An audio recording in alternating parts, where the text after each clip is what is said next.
Hello everyone and welcome back once again in the sessions of summaries. And today we will be discussing the summary of 100 Dresses Part 2. This particular lesson or chapter is the chapter number 6 from First Flight book of 10th class NCERT.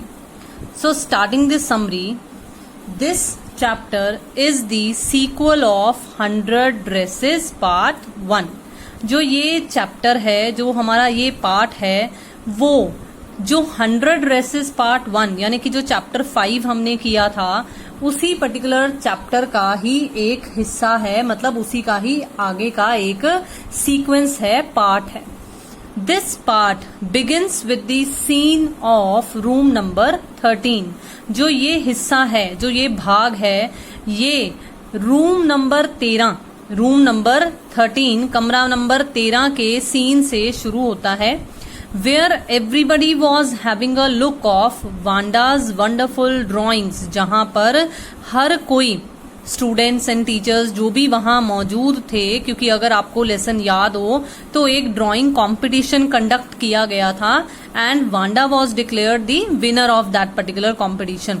तो यहाँ पर क्या था कि जो सभी लोग मौजूद थे रूम नंबर 13 में, वो क्या कर रहे थे, वो वांडा के द्वारा बनाई हुई सुंदर अद्भुत जो ड्राइंग्स थी उन्हें देख रहे थे. जस्ट देन, तभी अचानक से क्या हुआ, Miss Mason received a note और लेटर. ठीक है, मिस मैसन ने रिसीव किया, मिस मैसन को कुछ प्राप्त होता है, और वो क्या होता है, या एक नोट होता है या जिसे हम लेटर कह सकते हैं, कि एक चिट्ठी उन्हें प्राप्त होती है. वो चिट्ठी किसकी थी? From Wanda's father. वांडा के पिताजी के द्वारा वो नोट लिखा गया था या वो लेटर लिखी गई थी. इन्फॉर्मिंग, जिसमें वो कुछ इन्फॉर्म कर रहे थे, मतलब कुछ बता रहे थे. क्या बता रहे थे? That his children will not attend the school as they are shifting to another big city. जो उनके बच्चे हैं वो स्कूल अब नहीं आएंगे क्योंकि वो एक बड़े शहर में शिफ्ट हो रहे हैं. And we know the reason, कि वो क्यों शिफ्ट हो रहे थे, क्योंकि वो ऐसी जगह पर जाना चाहते थे जहां पर ज्यादा लोग होंगे, तो उनका जो नेम है पेट्रॉन्स्की वो ज्यादा आइडेंटिफाई नहीं होगा और लोग उनका मजाक नहीं उड़ाएंगे. They will not make fun of them. तो देखते हैं कि आगे हमें क्या बता रखा है. The teacher was left in shock. अब शॉक का मतलब यहाँ पर क्या है?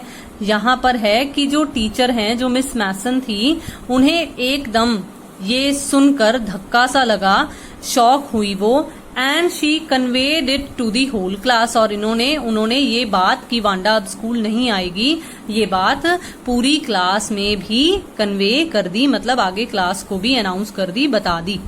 Maddie was affected by the letter. जो मैडी थी, अब आपको अगर याद हो स्टोरी, तो मैडी और पैगी नाम की दो गर्ल्स थी जो ज्यादातर बेसिकली वांडा को टीज किया करती थी. तो मैडी जो है उसे उस पर इस लेटर का, इस पत्र का, इस नोट का बहुत प्रभाव पड़ता है उस पर. She and Peggy rushed to Boggins Height. जो पैगी और मैडी थे, दोनों मिलकर अब कहाँ जाती हैं?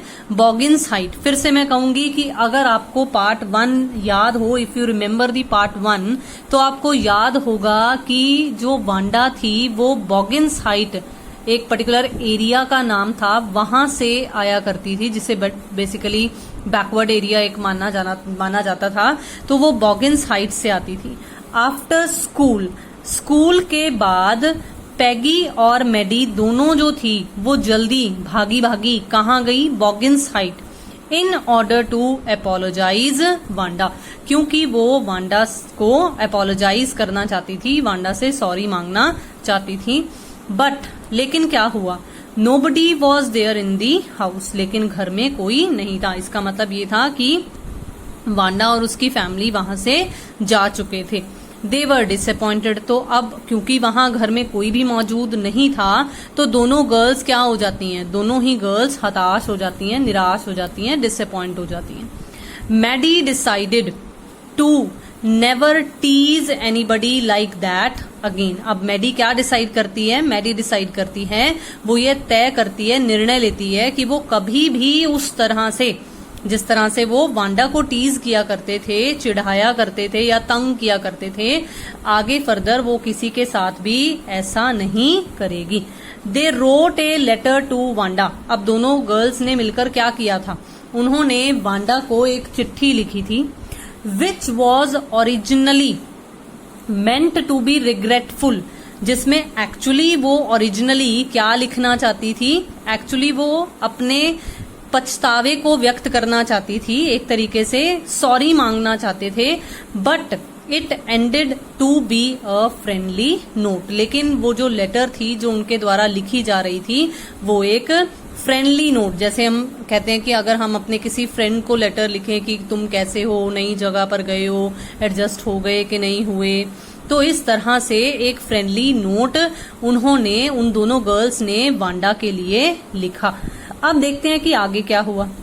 देखो, जब हम अपने किसी फ्रेंड को कोई लेटर लिखते हैं तो हम उम्मीद लगाते हैं ना कि हमारा वो फ्रेंड हमें कुछ रिवर्ट भी करेगा, तो ऐसा ही कुछ केस यहाँ पर था। लेकिन काफी हफ्ते बीत गए, तो weeks passed and during Christmas when they received a reply, मतलब एक उत्तर आया। कब आया? जब क्रिसमस का टाइम चल रहा था, उस वक्त, उस दौरान एक लेटर, एक चिट्ठी, एक उत्तर जो है फ्रॉम वांडा, वांडा की तरफ से उन्हें रिसीव हुआ। इन विच, अब उसमें वांडा ने क्या किया हुआ था? शी हैड मेंशन्ड, उसने कुछ व्यक्त किया था, दैट शी मिस्ड एवरीवन, कि वह सबको मिस कर रही है, सबको बहुत याद करती है। And conveyed her feelings of gifting one dress each to Maddy and Peggy. अब मिसिंग नोट लिखने के अलावा और वांडा ने क्या कन्वे किया, क्या उसने बताया? उसने अपनी फीलिंग्स बताई कि वो एक कुछ गिफ्ट देना चाहती है, एक एक ड्रेस गिफ्ट करना चाहती है। किसे? मैडी को और पेगी को। Both the girls happily received it. अब दोनों, मैडी और पेगी ने, दोनों ने ही वो जो ड्राइंग्स की फॉर्म में जो ड्रेसेस उन्हें मिली, खुशी खुशी उन्होंने उसे एक्सेप्ट कर लिया, रिसीव कर लिया। एंड लेटर, और बाद में रियलाइज्ड, उन्हें ये पता चला, उन्हें ये ज्ञात हुआ, that the faces in the drawings resembled their own faces, कि जो चेहरे ड्राइंग्स में बनाए गए थे वो बिल्कुल उनके चेहरों से रिजेंबल करते थे, मिलते थे। दस they both concluded that Wanda really like them. तो इसलिए उन्होंने यहाँ से ये पता लगाया, ये निष्कर्ष निकाला कि वांडा सचमुच उन्हें पसंद करती है, मतलब वांडा ने उन्हें एक तरीके से माफ कर दिया है। वांडा को उनकी किसी भी बात का कोई भी बुरा नहीं लगा था। अब देखो, आप यहाँ पर ये भी अंदाजा लगा सकते हो कि कितनी फाइन आर्टिस्ट थी वो, है ना। आप देखते हैं, दस दिस स्टोरी टीचेज अस। तो कंक्लूजन के तौर पर हम क्या कह सकते हैं कि ये जो स्टोरी है, ये जो कहानी है, वो हमें क्या टीच कर रही है, क्या शिक्षा दे रही है? That we should never make fun of others. हमें दूसरों का मजाक कभी भी नहीं बनाना चाहिए। On the basis of their names, उनके नेम्स के आधार पर, और अपीयरेंसेस, या जिस तरह के वो दिखते हैं उस आधार पर, उनके पहरावे के आधार पर, उनके नाम के आधार पर हमें कभी भी किसी का मजाक नहीं उड़ाना चाहिए। वी शुड एक्सेप्ट देम, हमें उन्हें उसी तरह से अपनाना चाहिए, एज दे आर, जैसे वे होते हैं। तो मुझे उम्मीद है कि जो आज की स्टोरी है वो आपको पसंद आई होगी, अच्छी लगी होगी समरी। काइंडली जल्दी से चैनल को सब्सक्राइब कर लीजिए अगर आपने अभी तक चैनल को सब्सक्राइब नहीं किया है। शेयर कीजिए वीडियोस को, लाइक कीजिए वीडियोस को। Thank you so much. Keep watching. Have a nice day.